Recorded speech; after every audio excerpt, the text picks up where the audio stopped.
Hello guys, magandang hapon po sa lahat. So matagal na tayo na wala naka-upload sa video natin doon sa YouTube channel. Ngayon lang ako nakapag-video na naman para may kunting tips and ideas na naman.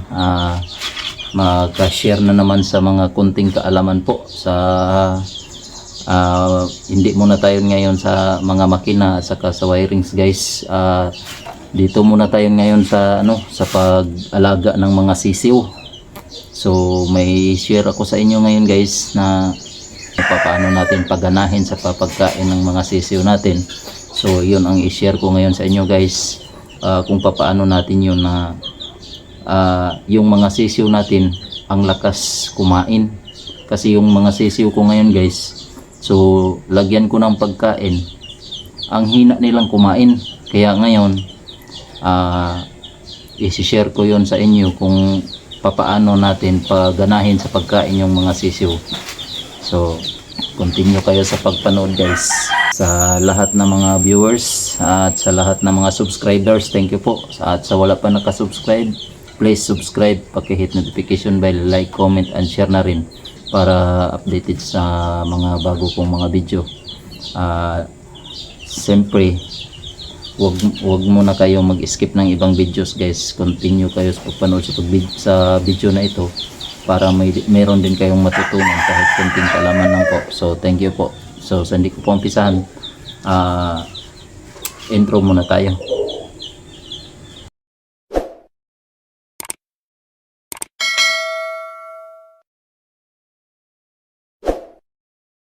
So unang-una guys, ito ang sikreto natin para ganado kumain yung mga sisiw natin. Ayan.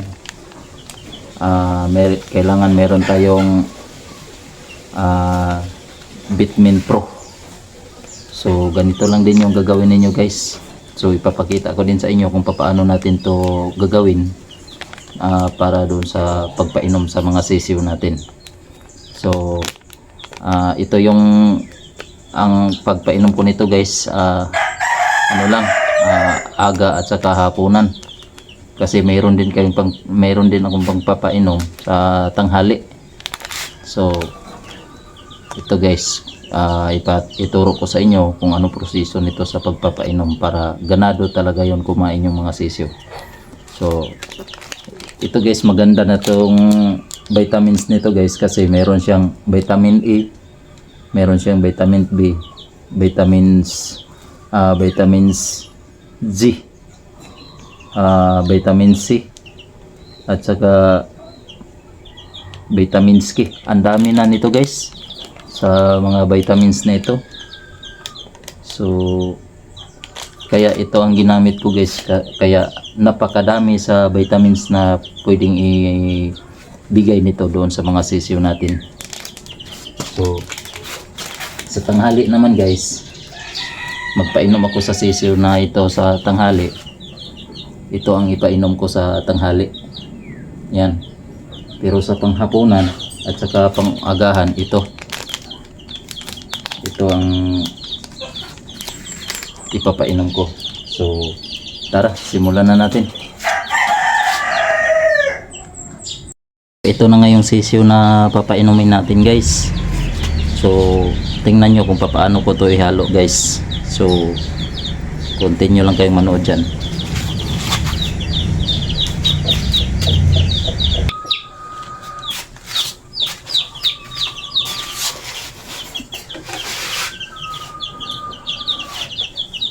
Guys, gagamitin na natin tong DIY natin na painuman.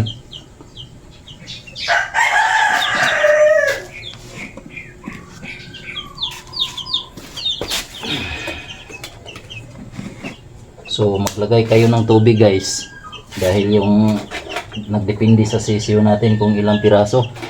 So yung sisiw ko guys, 5 lang. So para di masayang yung vitamins, kasi hindi man nila maubos, mapapanis lang yun. So napakasayang naman. Kaya ikansya din natin guys na kaya nilang ubusin sa isang araw lang, para pagka bukas palitan na naman natin ng panibago para hindi mapapanis. So yan lang guys ang gagawin natin. So unang-una, lagay tayo ng tubig dahil ano lang sila, 5 lang. Hina pa yan mag-inom ng vitamins. Mahina pa yan uminom ng tubig. So konti lang ang ilagay natin guys, hindi nga nakakalahati. Yan, hindi nga siya nakakalahati para di masayang.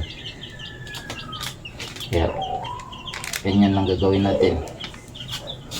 Magdepende tayo sa kadami sa mga sisiw natin. Yan.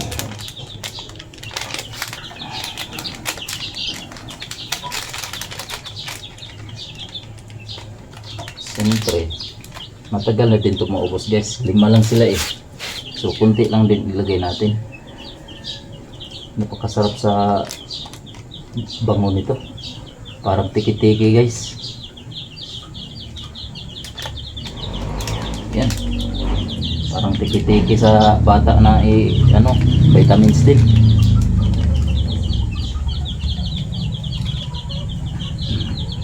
Tapos hahaluin lang natin guys para mainom nila lahat. Yan. Bago natin sila pakainin guys, kailangan painumin muna natin ng vitamins para ganado ang kain nila mamaya. So yun ang gusto natin, na maliksi yung mga sisiw at saka malusog. Kaya itong sisiw ko guys na pang-4 na araw pa lang to, pero tingnan nyo lang yung yung panggalaw nila, napakaliksi. Maliksi to.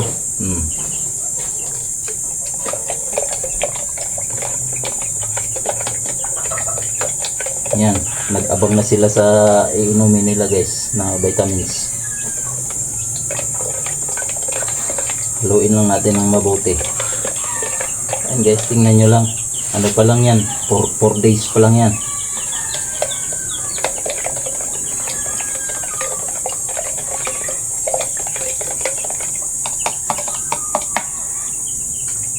Yan. Bago natin pakainin, painumin muna natin ng vitamins.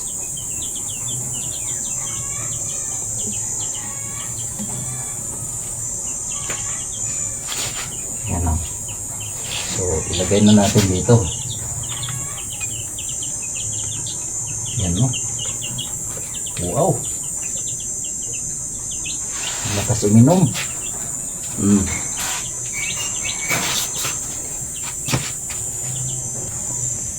Ayan guys, ang ganda tingnan na nag-iinom na sila sa vitamins.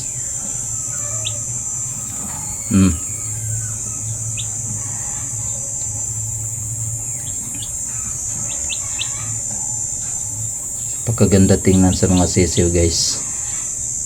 Yan, vitamins na yung iniinom nila.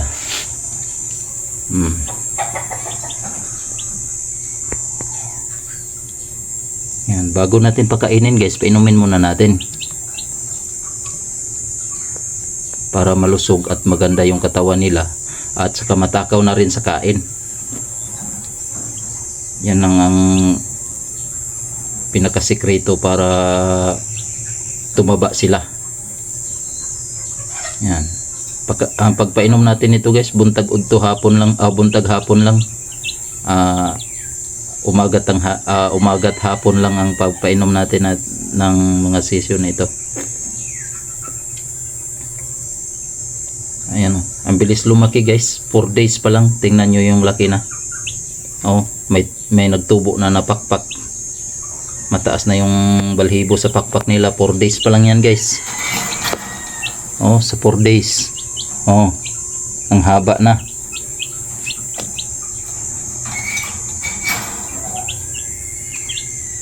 Ang lakas nga lumipad guys, abot na sila dito sa paglipad.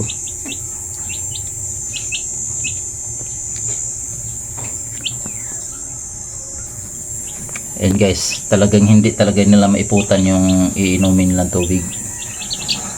Oh. Hindi talaga nila maiputan yan. Yan, ganado sila uminom guys, oh. So mamaya kakain na yan sila. Pagkatapos nila inom, lagyan natin ng pagkain. So kailangan sa kanila guys, hindi bigyan ng pagkain diyan na naka-steady lang na pagkain. Kasi hindi sila hindi sila kumakain ng maayos pag nandyan yung pagkain. Mas maganda talaga na kukunan siya ng pagkain dyan, lagyan lang ng pagkain sa umaga at lagyan na lang din ng pagkain sa hapunan para ganadong kumain talaga. Makakatuwa tingnan guys pag ang alaga natin ay malusog at saka maliksi. So nakakatuwa talaga guys. At bigyan na din natin ng pagkain guys na hindi sobra-sobra na pagkain, yung tamang katamtaman lang na pagkain ang ilibigay natin para hindi sila ma-over sa kain. Kasi ang hirap naman din kung ma-over sa kain guys, ang hina na gumalaw. So hindi na din natin na pabayaan na ma-over sa pagkain. Katamtaman lang. Ayun, tapos na silang uminom ng vitamins guys. Bigyan na natin ng pagkain. Yung pagkain nila guys, ito lang ang pagkain nila guys, yung baby stag booster. Yan, ito lang pagkain nila. So ganito lang din ang takalan natin guys para sa kanila. Isang taka lang ang ibigay natin.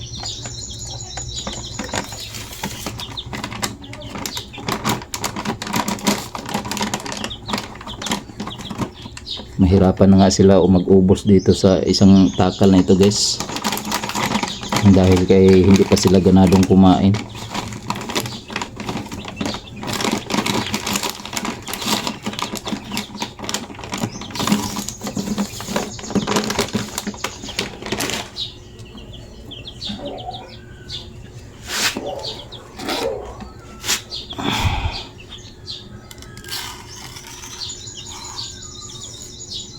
Yan.